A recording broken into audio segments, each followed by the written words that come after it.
Hey Keto family, it's good to see you again. Today's video is all about cholesterol's not the villain. And this was a truly an eye-opener for me, so hold on, don't turn off that video yet. You won't regret it. Watch it to the end. So many of you know I am not a doctor. I don't have a medical background, but let me just share with you what I found through my research and also for studying for my keto certification. So let's dive in. Your body naturally makes cholesterol. It makes a great deal of cholesterol. It makes about 3,000 milligrams every single day.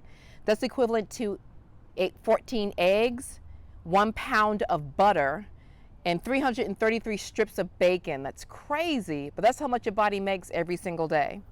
And there's no study that shows that eating cholesterol increases cholesterol in the blood. So I know that we hear a lot about, eating, don't eat so many eggs or don't eat this and that because it's going to increase cholesterol in the blood. I just don't see that. So if you find research that shows that, make a comment in the comment section, put a link to the study. I would really love to see your resources and see your source that actually says that, okay?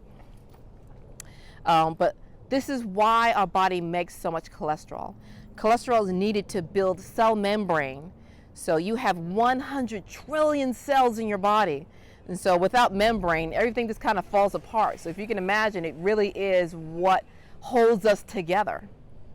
Cholesterol is essential for bile function. It helps bile pull up fat-soluble vitamins like vitamin D. So it really helps your body absorb essential vitamins.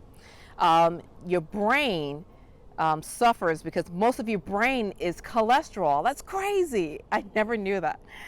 It's essential for sex hormones like estrogen, but especially testosterone because it helps you build muscle tissue. It's also needed for the immune system. It's essential for a healthy function of your immune system. It's also important for myelin, M-Y-L-N, which is the sheet around your nervous system. That needs a lot of cholesterol. And it's just an essential part of your body. Also, when you get injured, cholesterol obviously is on the scene because that's what helps to repair the cell membrane. So that's why, when we get injured, you'll find a lot of cholesterol in the area, but it's there to help you, not to hurt you. So there's good and bad cholesterol. All right, so we've all heard about, LDL and HDL, right? Low density lipoprotein, right? All right, so HDL, and it's called high density lipoprotein. All right, so people see, the doctors tell you all about LDL, and we start to see commercials about, medications for LDL. But there's also two types of LDL. There is type A and type B. So type A is large, fluffy, the LDL, right? And that is the triglycerides that's in your body. But it's not the type of LDL that clogs up your blood vessels. The type that does is the type B, which is a small, dense type. That's what causes plaquing. That's what it invades blood vessels. That's the bad stuff. But most of the time when you go to get tested for your cholesterol, they don't distinguish the type A and type B. They just say, oh, you have LDL in your system. So, you'll get type A, the large fluffy kind that won't invade or block your blood vessels. You get that from saturated fats. But you'll get the small, dense plaquing ones, the type B, from eating all the bad stuff, eating high amounts of sugar. Okay, so you don't really distinguish between type A and type B when you get tested for your cholesterol. They just say, oh, you just have LDL. And so it's important to know what type that you have. And there is a test that you can tell what's difference.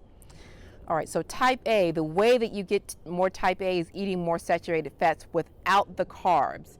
So if you're eating more saturated fats like whole eggs, butter, avocado oil, olive oil, coconut oil, things like that, and not veggie oil. That's the not so good stuff. That's the way that you can get the type A that's not harmful to you, that won't clog up or evade your blood vessels. The way that you get the bad type, the type B, that's the small dense type that'll invade your blood vessels and cause plaquing. This is the way that you get it. You get type B from eating sugar. High stress, the cortisol in your body goes up. That causes the harmful dense type. Eating veggie oils, because it's pretty much all GMO, it's all genetically modified. Eating grains, like lots of cereals, things like that. When you have low vitamin C, and a lot of that low vitamin C, you get depleted from vitamin C if you have insulin resistance. And also from having AGE, advanced glycation end products. And that's really what's called kind of sticky blood. And you get that from eating a lot of highly refined carbs like crackers, waffles, breads, bagels, things like that, that are highly refined carbohydrates. Your body doesn't need it. And you get that kind of dense plaquing, sticky blood from eating lots of sugar and lots of things that turn into sugar very quickly, like highly refined carbs. So that's another reason to stay away from that. I know a lot of people say, you know, everything in moderation. No, your body doesn't need sugar in moderation. Your body doesn't need highly refined carbs in moderation. It's just not true. And so if you can find a resource that says your body needs, you know, high volumes of sugar and your body needs to run solely on sugar, if you can find research, please comment in the section, put a link in the section. I'd love to see your resources, because I've found the exact opposite to be true. So just know that cholesterol is not the villain. The good type of LDL and the HDL help your body to absorb the essential vitamins like vitamin D, the fat-soluble vitamins that your body really needs for healthy cell functions. This is for healthy function and good health overall. So I hope that you find this video helpful to know that your body makes so much. And God is so amazing. Let me just end with this. God is so amazing. If you do end up eating foods that have saturated fats like eggs, olive oil, things like that, your body will automatically compensate and make less cholesterol, so that way your body doesn't get overrun by it.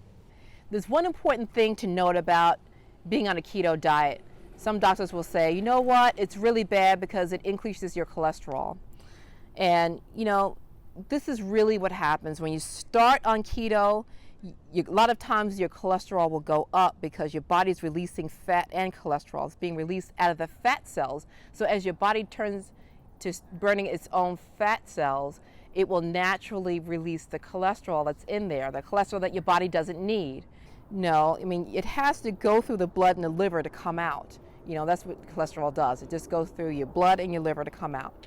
And so, you know, you may have a little bit slightly higher reading when you're first switching over to keto, but your body then adjusts and compensates. And so as your body becomes more efficient to burning ketones or burning your own body fat, you won't find that. And so keto doesn't increase cholesterol in the body. It actually is getting rid of the cholesterol that your body doesn't need. And you're going to have so many benefits from keto, it's going to blow your mind. So I hope that you find this video helpful. Thank you so much for watching, and I appreciate you. I'll see you at the next video.